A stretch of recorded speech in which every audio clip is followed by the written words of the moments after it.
ये जो वर्ण है ये इनकी कुल संख्या, अगर कभी वर्णों की कुल संख्या पूछे तो इनकी कुल संख्या 52 होती है, 52। लेकिन ये जो वर्ण हैं ये दो प्रकार के होते हैं, एक स्वर और दूसरा व्यंजन। तो वर्ण दो प्रकार के होते हैं, एक स्वर और एक व्यंजन। अब हम आपको बताए थे कि जो स्वर है इसकी संख्या कितनी है, तो स्वरों की संख्या कुल 11 है। जबकि व्यंजन की बात करें तो जो व्यंजन है इस व्यंजनों की संख्या कितनी है, तो इसकी संख्या है 41। यहाँ तक हम लोग कल देख चुके थे, आज हम लोग इसके आगे चर्चा करेंगे। ये जो स्वर है इसके बारे में समझिए।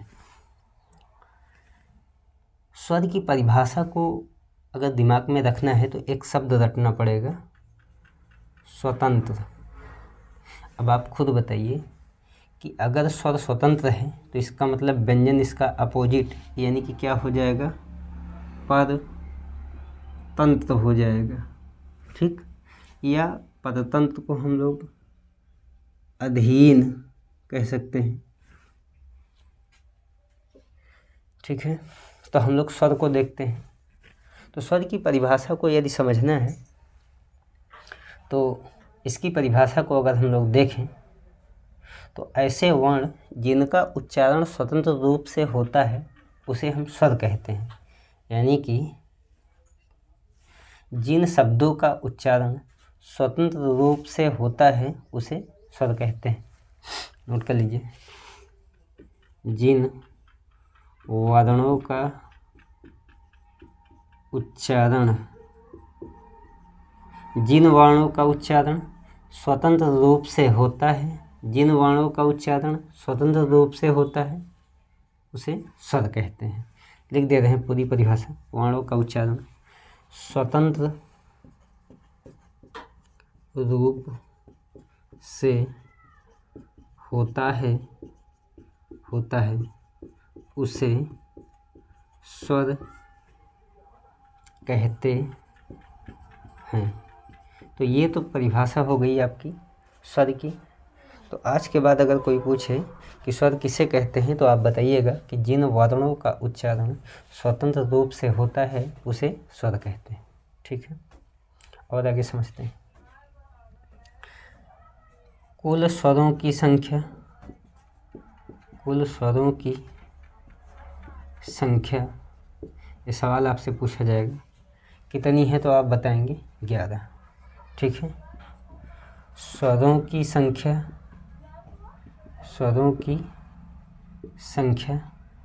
अगर ये पूछा जाए तो भी 11। मूल स्वरों की संख्या अगर ऐसा सवाल बनता है तो भी उत्तर 11 ही होगा, ठीक है। तो ये हमको समझना है स्वर में, इसको आप नोट कर लीजिए, फिर आगे बढ़ते हैं।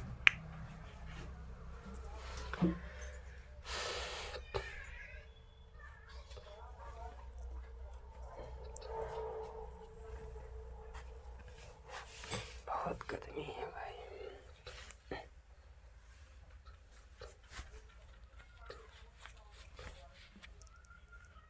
चलिए मिट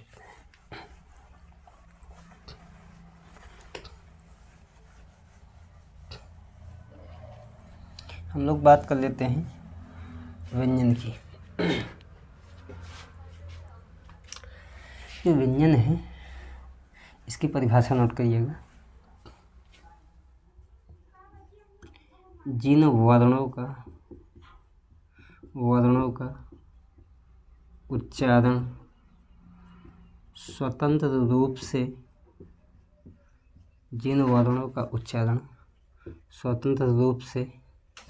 न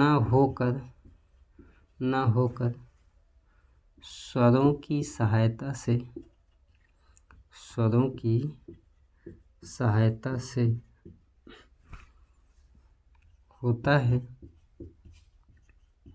उसे व्यंजन कहते हैं, व्यंजन कहते हैं। तो हम लोग इतना समझ गए स्वर क्या है और व्यंजन क्या है। ठीक है, इसको आप नोट करिए। फिर हेडिंग डालते हैं स्वर, मिटा दे दें इसको।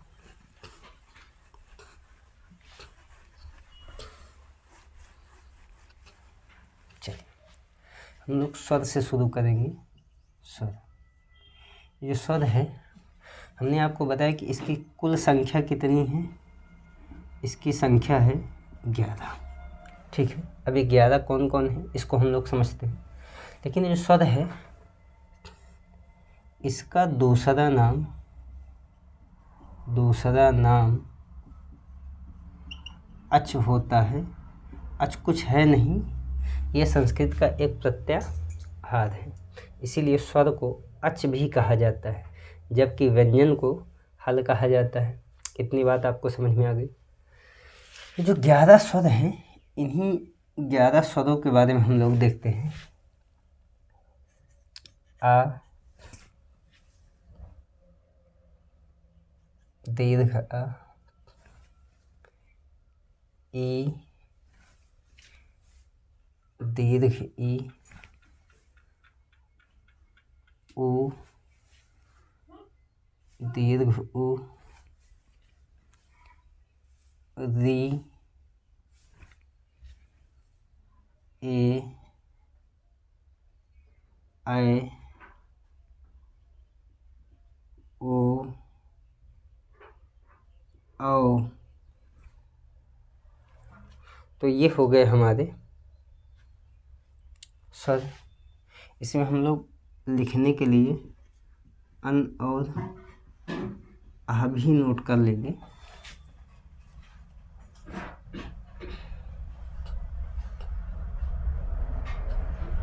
ये हमारे 11 स्वर हैं। अगर इनको हम देखें, इनकी संख्या है कितनी, 1 2 3 4 5 6 7 8 9 10 11। तो हमने बताया कि मूलतः स्वरों की संख्या है कितनी, तो मूलतः स्वरों की संख्या 11 है। ये हमारे मूल स्वर हैं। ठीक, ये हो गए। अब हम यहीं पे देख लेते हैं स्वर की मात्राएं। स्वर की मात्राएं, अगर हम इस आ की मात्रा को देखें तो आ की क्या कोई मात्रा होती है, आप कहेंगे नहीं। लेकिन दीर्घ आ की मात्रा की बात करें तो इसकी मात्रा ये है।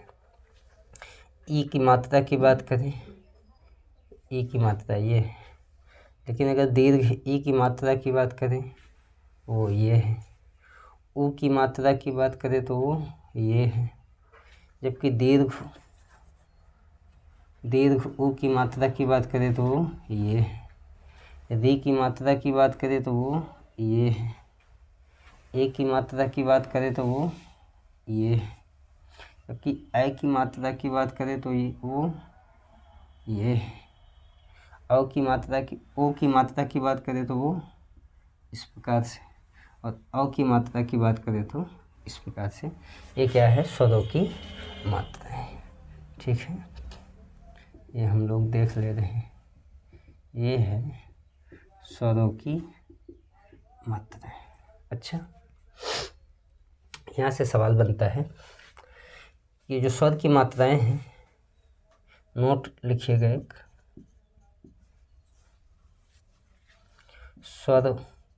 स्वर की कुल कितनी मात्राएं होती है, ये सवाल आपसे पूछा जाएगा। तो अब यहीं से गिन लीजिए, 11 स्वर हैं। इन 11 में से एक की तो मात्रा ही नहीं है, इसका मतलब स्वर की कुल कितनी मात्राएं होती हैं, तो आप कहेंगे 10। भाई 11 स्वर हैं, एक स्वर की कोई मात्रा ही नहीं है, तो कुल मिला के स्वरों की संख्या है कितनी, 10। इसमें से एक सवाल बनता है, पूछेगा कि निम्नलिखित में से कौन सा अमात्रिक स्वर है। तो ये जो आ है इसको कहते हैं अमात्रिक स्वर। ये सवाल आपके लिए बहुत इम्पोर्टेंट है कि अमात्रिक स्वर किसे कहते हैं, तो आप कहेंगे आ को। ठीक है, यहाँ तक बातें समझ में आई और आगे चलते हैं। इसमें से कुछ आपको नोट करना है, इसको हम मिटा दें, आगे बढ़ेंगे। चलिए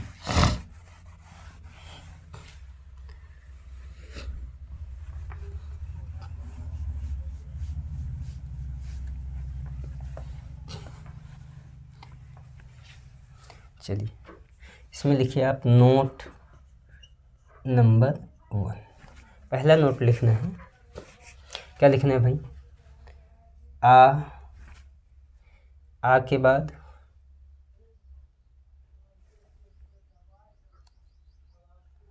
बाद आप कहेंगे ओ के बाद आप कहेंगे औ तो आ ओ औ और आपका दीर्घ ई आ ओ औ दीर्घ ई की मात्राएं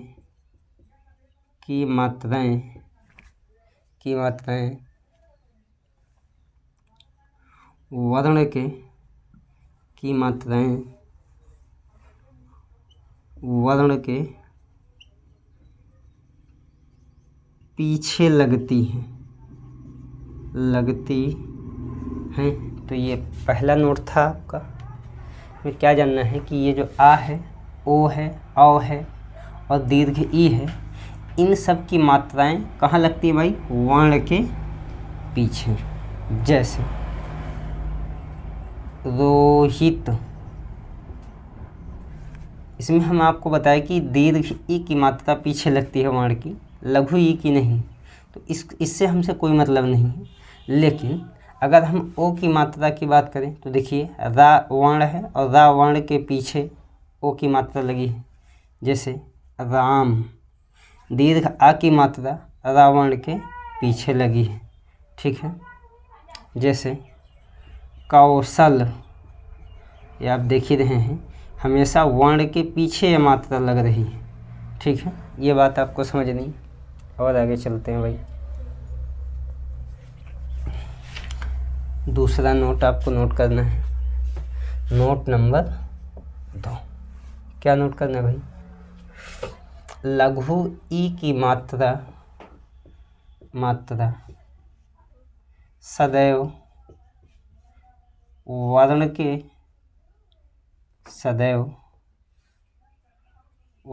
के आगे लगती है। ये आपका दूसरा नोट है भाई। जैसे निशा, यहाँ पे देखिए लघु ई की मात्रा नाम वर्ण के जस्ट आगे लगी है। ठीक है, ये समझ में आया? ये आपका दूसरा नोट हो गया। तीसरा नोट आपको नोट करना है, नोट नंबर 3। क्या नोट करना है भाई? लघु उ, दीर्घ उ और री की मात्रा सदैव वर्ण के नीचे लगती है। वर्ण के नीचे लगती है। ये बात आपको समझना है। ठीक है, ये 3 नोट आपका बहुत महत्वपूर्ण है कि कौन सी मात्रा कहाँ लगती है। अच्छा, ये हो गया। और आगे बढ़ते हैं भाई।